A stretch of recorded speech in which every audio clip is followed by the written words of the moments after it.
welcome to the second part of our first week. We're getting into some content now, and this is an incredibly important subject of inclusion.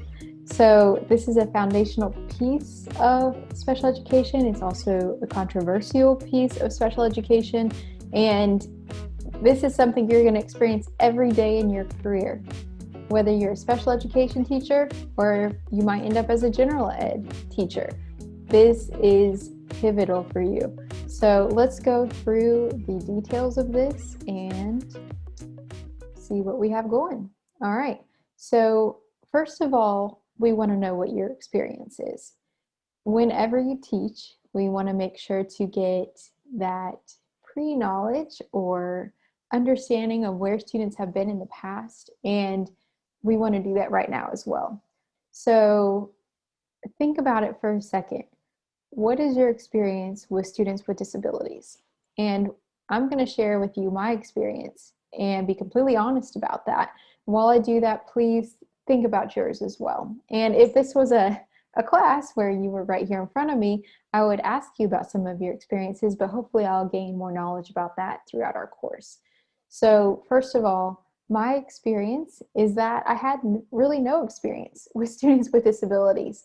I went through all of my education, elementary, middle, high school, even college, into private schools.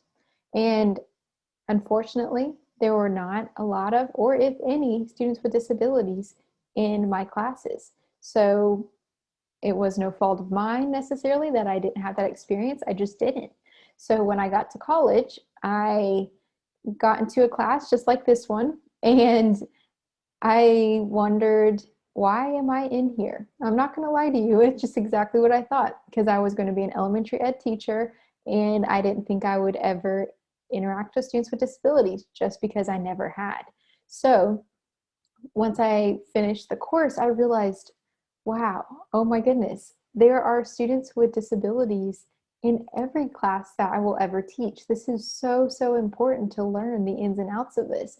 So from that point on, as I went into practicums, as I went into my learning experience, I just fell in love with the field, because until you, or especially in my case, until I actually was sitting in front of a student with disabilities and realized how amazing, unique, and awesome each individual is, I just didn't have the understanding.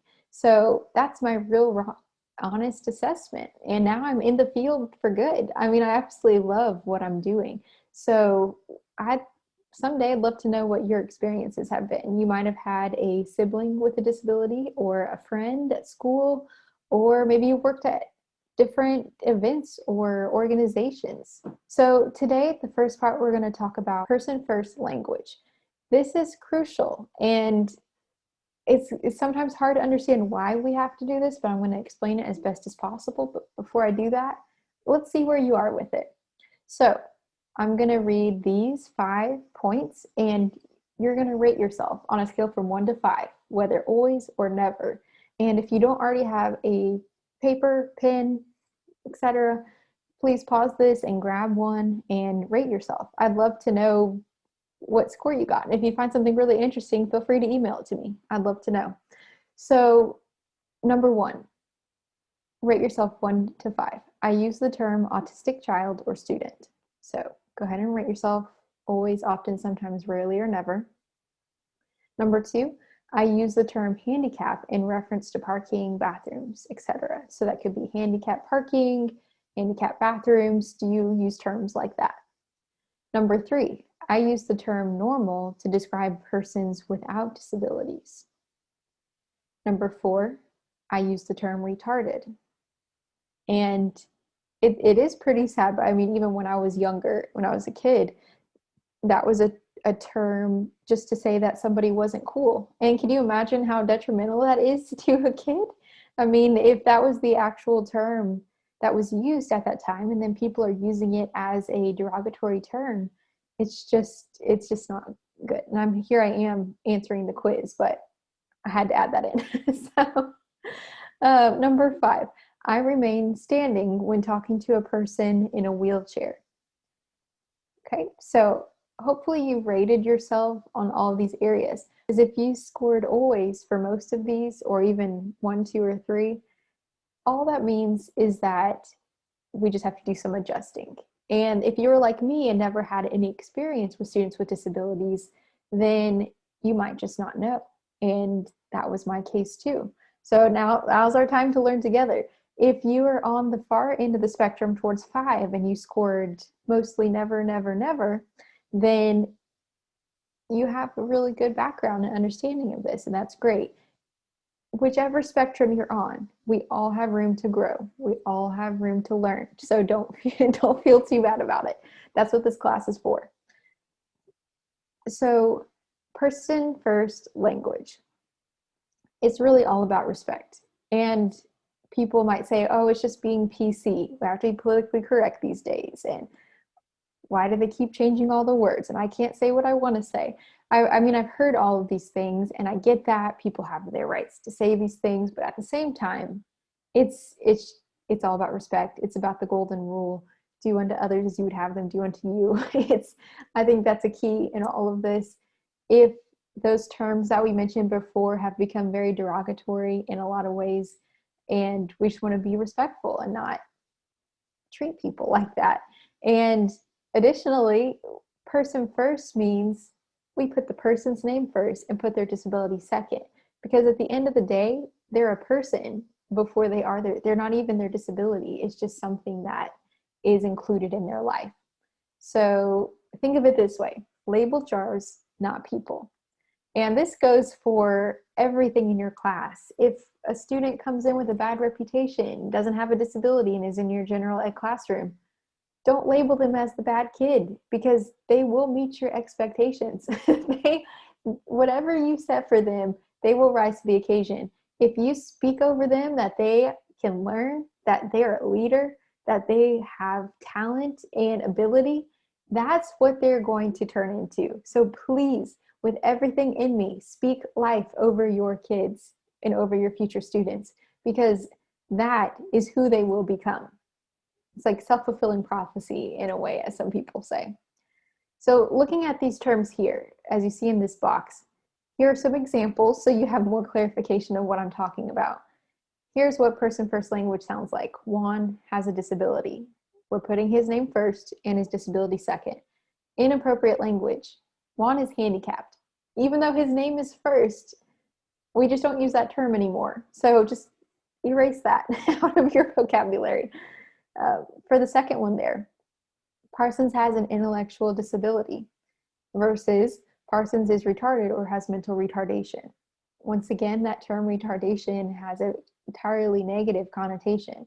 So let's throw that word out of our vocabulary. The third one there, Dane has cerebral palsy versus Dane suffers from or is afflicted by cerebral palsy. And the reason why that is considered inappropriate is because it really spins it at a victim mentality. Because they suffer from or they're afflicted by. It's just not appropriate. Penny has Down syndrome versus Penny is Downs. People say that a lot, but she isn't Downs. She's a person. She has Down syndrome.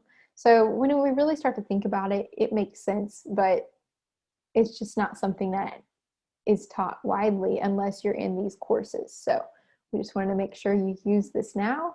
Please use this throughout your whole career, and terms will change through time. So just try and keep in touch with the current wording of things.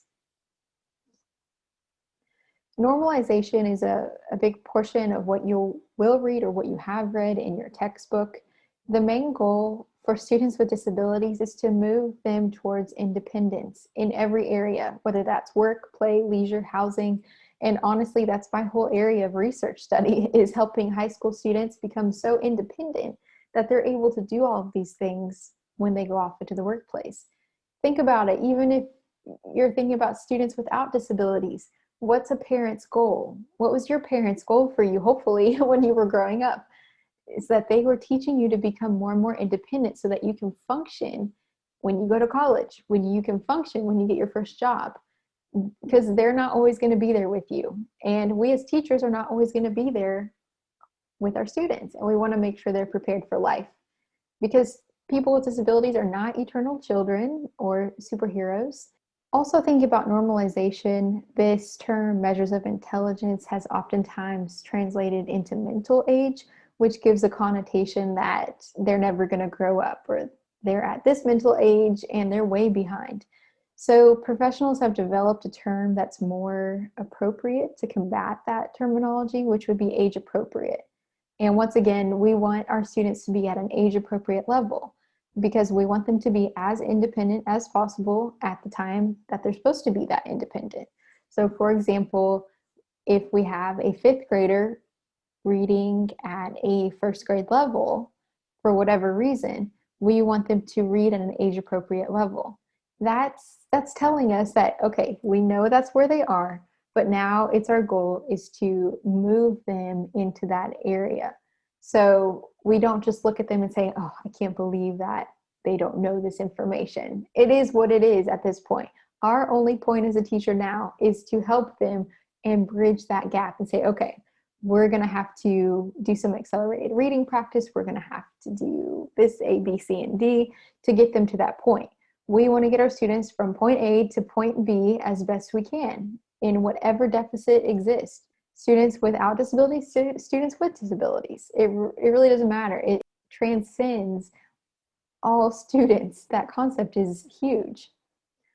I would like to say regarding this that one thing that I've seen teachers do a lot is take the record from their past. For example, I taught at an alternative high school. And when you get a new student in your classroom, whether you're teaching elementary, middle, or high school, they come with a record, meaning you know what their past behavior was like, you know their mental intelligence, you know so many things about them. It's good in the fact that you need to know that so you can make sure to give your student the strategies that they need and appropriately help them. It can be negative in the fact that if you just say, oh, that's who they are and leave it at that, you could be missing out on a lot. For example, I had a ninth grader come in and her record would have made me, if I just read it and thought about that only, run for the hills because she had aggression. She was disrespectful in her past. She would not come to class. She skipped so many times. She had an intellectual disability. I mean, the list goes on. It was even more than that. And I could have just thought, okay, I'm going to just make it through this. I'm going to just think she's not a good kid and she can't learn. If I would have done that, I would have had a really terrible year. And let me tell you, because I saw her needs and I was able to put strategies in place. I came up with a behavior plan for her right off the bat to help her not be tardy, to help her with the behavior issues. We came up with strategies to help her with reading and writing and different components. And I also saw in her when she came into my classroom, she is a strong leader. And I don't think anyone had gotten into that potential of hers. So I focused on saying, hey, if you come to class on time, you get to help me lead the starter. And she loved it. And she was absolutely amazing in my classroom. She looked nothing like she did on that paper. And other teachers would come to me and say, how is she doing so well in your classroom? She is not doing well in my room. And I really mean this with all sincerity. Please do not hold your students in a box and say this is just who they are according to who they have been.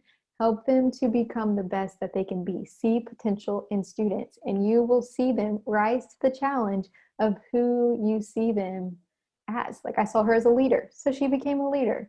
It's I know that's very general, and I'll go more into depth into that later, but I'm saying let's not put students in a box. We really need to acknowledge that all students are general education students first. So you might be planning to be a general ed teacher and you might think that's the job of the special educator. I don't need to know these strategies. I don't need to do these things.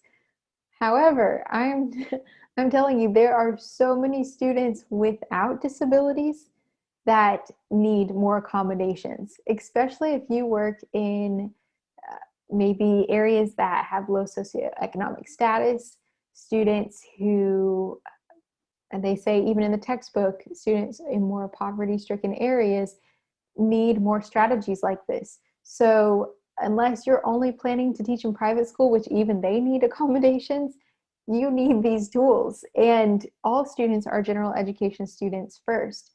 And the more tools that you have in your tool bag of, strategies you can pull out, the better your career will be. And honestly, that makes you more marketable.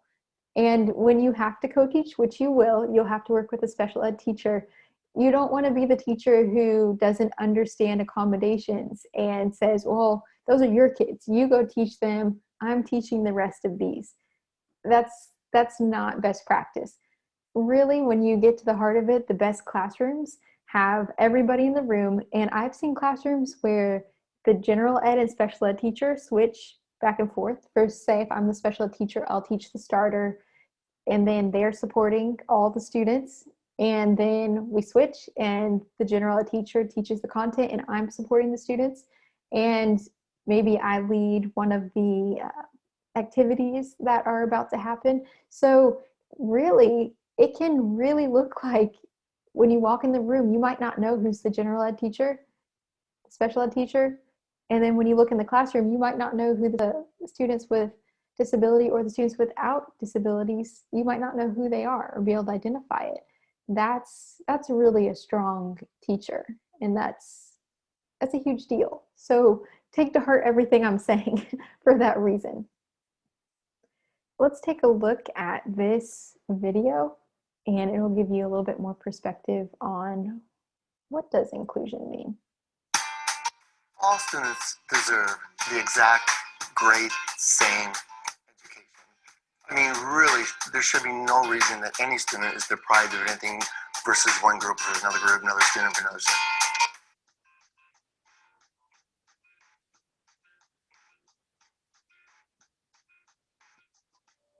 I've never used the word special ed because it's a stigma to kids. I don't signal out an identity for them. They are a student here to learn. We're all in this together. Co-teach class actually has the special ed student inside the classroom. So the pull-out model or an LRC model where kids maybe go to a smaller class, they don't experience that. They hear the same thing that every other student is getting. And more than anything else, it gives a self-esteem at such a jump. The confidence that the kids get from being and working in that environment. You know, I feel like the students that are in our co-teach class, it's really nice to have everyone together. So you've got higher kids, you've got lower kids, and everyone can benefit from other people's perspectives. I like being in Miss Martin's class because everyone's the same grade as you, so you get to hear different ideas. I struggled in school as a learner, so struggled in school. I didn't read my first book till like I shouldn't probably say this, junior in high school. But I was one of the, I could so empathize with how students are who struggle with learning, because it was not easy for me. In 5th grade, I was still new to this state, and I was still new learning things, and my parents didn't know that I had a disability of learning at the same time. But kids would tell me that I was dumb. They told me I wasn't smart enough to be their friend, so I decided to ignore them. To me, that's the empathy. You have to care about them enough, love them enough, to put yourself in their shoes. Well, as a student, if I didn't have a relationship with a teacher of learning, I wouldn't be able to understand what I'm supposed to do in the class, and I would probably be failing in that class. But what Mr. Neff does is sits with you, and he tells you, this is what you need to do. He explains it to you, and if you need to explain it again, he explains it to you in a different way. Every kid in here is my kid. Every kid in the building's my kid, even if they're not my class. I'm here for them. So when special ed students are getting B's, C pluses on rigorous work compared to gen ed students who are getting the C pluses and the B's and the A's too, that's the ultimate golden moment where you see they're so blended and have been so successful in hearing the language, and over time with the repetition, the process, and all of a sudden they produce the product, and then you have that result. That's gold. So that video had a great example of what it looks like to have an inclusive classroom. At first, you might not have been able to tell who was a special ed teacher and who was the regular ed teacher. It's it's really incredible how much that teacher talked about his students and cared for them. You can tell that it's there for all the students. At the end of the day, you have all of those students looking at you and all in your class. If a student who is not on your caseload comes up to you and says, "Hey, I have a question," you're not going to just tell them, "Hey, I can't talk to you. I am not your teacher," because you are their teacher. And let's say you end up becoming a general ed teacher.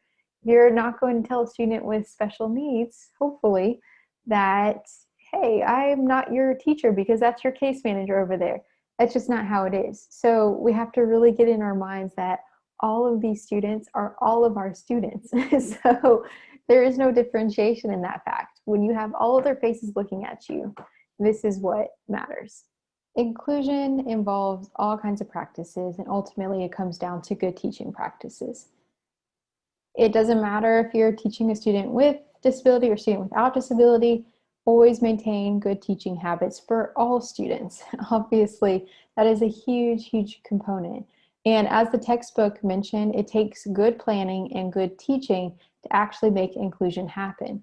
If the inclusion process is not well planned out and the general ed teacher and the special ed teacher do not collaborate and make an effort to determine who teaches what and how everything will flow and make sure all students are getting the instruction that they need, then the inclusive classroom can become more detrimental to the student than if they were in a resource classroom or in a classroom with only students with special needs or disability.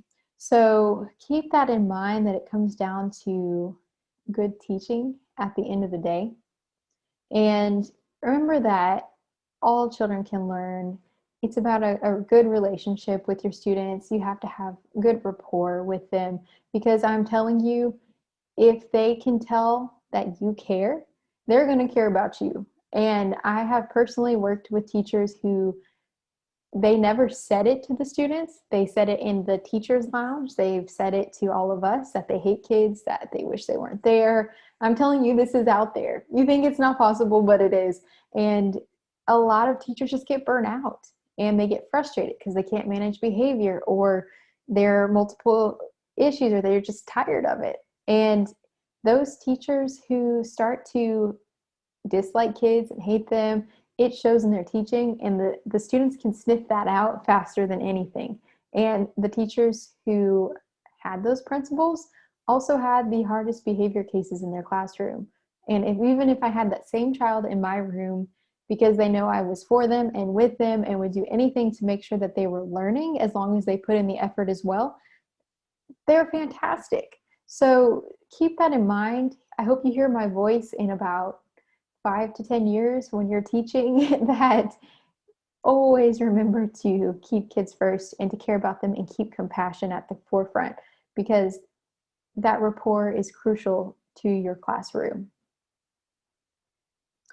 Some definition of the terms: we have exclusion, which just means no students with disabilities are allowed in the area.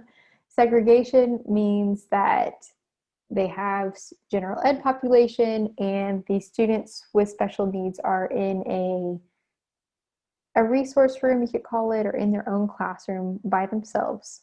No exposure to peers without disabilities. Integration looks like you might have all general ed students in the classroom, and you might have a little table in the back with students with disabilities. Their special ed teacher might be at the table with them, teaching them completely separate than the rest of the class, which a lot of times that's to meet the box, the check mark box, to say, oh yeah, they're included, but that's not true inclusion, that's integration.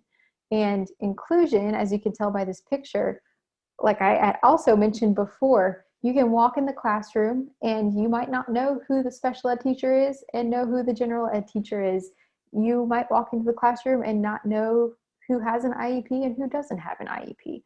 So it's really well done to the fact that it's not segregated within the classroom either. So that's the best type. And I can tell you the experience that led me to teach that way for the rest of my career was my first year teaching. I had a student who was a ninth grader, obviously had terrible experiences with special ed teachers because he came in and once he knew I was his case manager, he said, "Don't come near me, don't talk to me in class, don't," all of these things. And he was cussing me out. He threw a desk one day. He was highly aggressive. And at first that's intimidating. And I'm telling you, those type of situations don't just happen because I taught at an alternative high school. I also taught and researched at some schools that did not have students with low socioeconomic status. And you would think that you would never see behavior problems there in the typical standards of what people think. But one of the teachers there, a child bit her and threw something at her. So it can happen anywhere. And this is why it's so important to know behavior principles and know how to implement them, because it's out there. And I'm going to give you the real story at all times and not sugarcoat anything. But back to that student, that ninth grader. So I had to learn because he had such a stigma on him and he didn't want anybody to know he was in a special education class or had an IEP. And so what I did is for every accommodation I needed to give him, I implemented it throughout the whole class because his accommodations were generalizable. They were something that could benefit everybody. And that's the way I approached it until in time, all the students started to learn that I teach students with disability, but I also teach everybody. They're all my students. Whoever's in my class co-teaching are my students. So he stopped doing a lot of those things by the end, plus some behavior intervention plans that we put in place. But anyways, all of that to say that it really does affect students to have that stigma. And I do want to reiterate this again, just like your textbook had mentioned, there are always exceptions to the rules. And please make sure that whatever setting the students are in, and you will be able to determine that when you write their IEP, whether they are in inclusive settings or whether they are in resource settings, which means they're with the general ed classroom or they're only with students with disabilities. So you get to determine that. Please make sure that whatever you do is in the best interest of the student. If the student has, let's say, a learning disability in math, then at that point, it's probably best, or potentially, if it works best for them, to have them in a resource math room, because then they can learn math at a quicker speed. And maybe the other 80% of the day, they are with their general education classroom peers. So there can be situations where students need to be in a resource classroom, but we just have to make sure that we are doing what is best for our students. Some positive facts about inclusion. It's important to know that inclusion is happening in schools all across our country. So no matter which school you go to in the future or where you teach in the world, or I should say in America, you will see inclusion happening. So it is important also to know that roughly half the students in typical schools receiving special education services spend at least 80% of their time in general ed classes.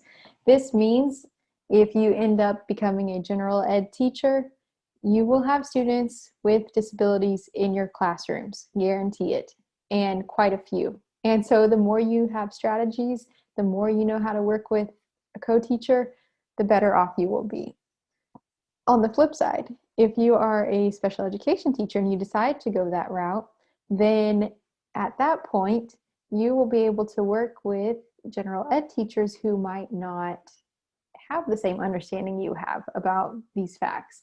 I've worked with co-teachers who are set in their minds that they will not talk to my students with disabilities, that that's my job. And they will not use accommodations, even though that's legal. I had teachers tell me, I will not put this accommodation in place. And I had to help coach them and say, if you do not put this accommodation in place that's written in their IEP document, that is a legal issue and that will cause you trouble. So please know that it's important to know And we'll learn more about this later, what accommodations are, how to differentiate for students, because it's part of the teaching process, whether you're a general ed teacher or whether you're a special ed teacher. This is all important across the board. Not so positive facts about inclusion. It's very notable in the research that students with severe disabilities are less likely to be included. If they are included, they're typically involved in extracurricular classes, music, art, PE classes, and then they are not included in any other regard during the day. And that's not to say always, but often. Also, where a student with a disability lives is the most significant determinant of placement, and that goes right along with the fact that minority students and students living in poverty are overrepresented in special education. That means that at times people don't always understand cultural differences, or maybe teachers are unable to manage behavior appropriately, so they refer them to special education. I have had so many students come through my doors, and this is probably not a popular opinion, and they've been determined as needing an IEP. But once we work through a behavior intervention plan and use the correct strategies, they can be released from, and we dismiss them from their IEP because they don't qualify anymore because they were incorrectly diagnosed or incorrectly labeled. So this happens, and we just have to keep that in mind and keep a sensitivity to cultural and socioeconomic differences. So that concludes our first lecture on content, and let's talk about what's due next week. You need to be reading, if you haven't read already, chapter 1 and the article that I have attached. Take the quiz. Remember, it has an hour time frame on it, so even though it is open book, it's good to be familiar with the content beforehand. And complete the discussion board. It does include creating a video, so keep that in mind. If you have any questions about that, please let me know. And please, please, please make sure to take the steps to sign up for your praxis, because it's incredibly important that you do this as soon as possible to make sure there are no delays for your program. All right, thank you all so much. And if you have any questions, please let me know. You have my new WKU email address, and I'll be posting about our weekly Zoom sessions soon once I get more responses back from the doodle polls. Once again, if you haven't completed that, please do that as soon as possible. All right, thank you. Have a great week, everyone.